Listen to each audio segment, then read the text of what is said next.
अस्सलाम वालेकुम रहमतुल्लाहि व बरकातहू। ब्रिज कोर्स का आज 25वां दिन। जमात सुवम मज़मून माहौल का मुताला।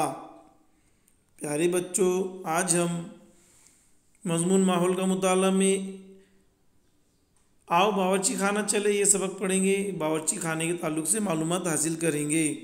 आमुज़शी माहसल, हमारे अतराफ़ व अकनाफ़ की चीज़ें, बर्तन, चूल्हा, पकाने की चीज़ें और बावर्ची खाने की अहमियत आप लोग जानते हैं।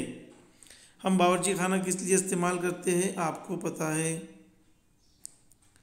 दरसी तजुर्बा, आओ कुछ बातें याद करें। हम कौन कौन सी चीज़ें तलकर खाते हैं। आप तली हुई चीज़ इस्तेमाल करते हैं खाने के लिए। आपको बताना है कि हम कौन कौन सी चीज़ें तलकर खाते हैं। उबालकर खाई जाने वाली चीज़ों के नाम बताइए। आपको उबालकर खाई जाने वाली चीज़ों के नाम बताना है। कच्ची खाई जाने वाली अशिया के नाम बताइए। हम कच्ची अशिया कौन कौन सी खाने में इस्तेमाल करते हैं, आपको उन चीज़ों के नाम बताना है।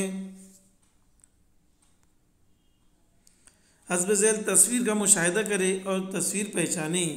यहाँ पे दो तस्वीरें दी गई है।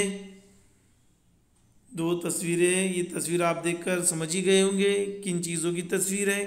एक तरफ लकड़ी का चूल्हा है और एक तरफ गैस का चूल्हा है।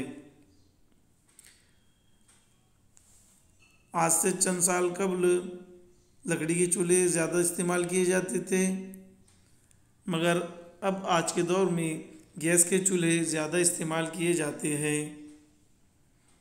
गैस के चूल्हे और लकड़ी के चूल्हे में क्या फ़र्क है, आपको मालूमात हासिल करें। मालूमात हासिल कर कर बताइए कि गैस के चूल्हे में और लकड़ी के चूल्हे में क्या फ़र्क है, किससे हमें ज़्यादा फ़ायदा है और किससे हमें नुकसानात है। मुझे क्या समझा।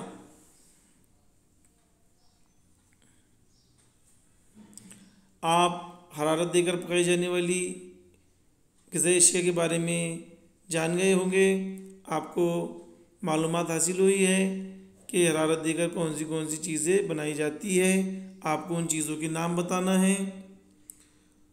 उबालना, भाप में पकाना, तलना, भुनना, ये मुख्तलिफ़ तरीके आपकी समझ में आ गए। हम ग़िज़ा को मुख्तलिफ़ तरीक़ों से बना सकते हैं। कुछ ग़िज़ा हम कच्ची भी खाते हैं, कुछ ग़िज़ा को उबाल कर खाते हैं, कुछ ग़िज़ा को भाप देकर पकाते हैं, कुछ ग़िज़ा को तलते हैं, कुछ ग़िज़ा को हम भूनकर भी खाने में इस्तेमाल करते हैं।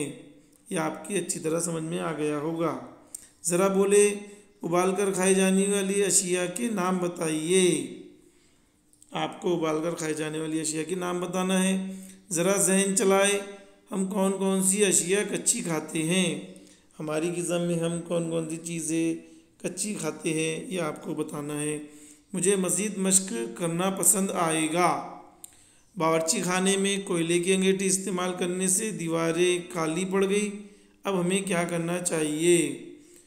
अगर बावर्ची खाने में हम कोयले की अंगीठी इस्तेमाल करते हैं, उसकी वजह से हमारी दीवारें काली हो गई, तो हम क्या करेंगे।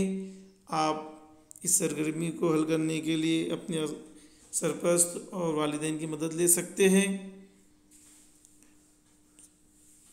वीडियो को बगौर देखिए, सरगर्मी को हल कीजिए। बहुत बहुत शुक्रिया।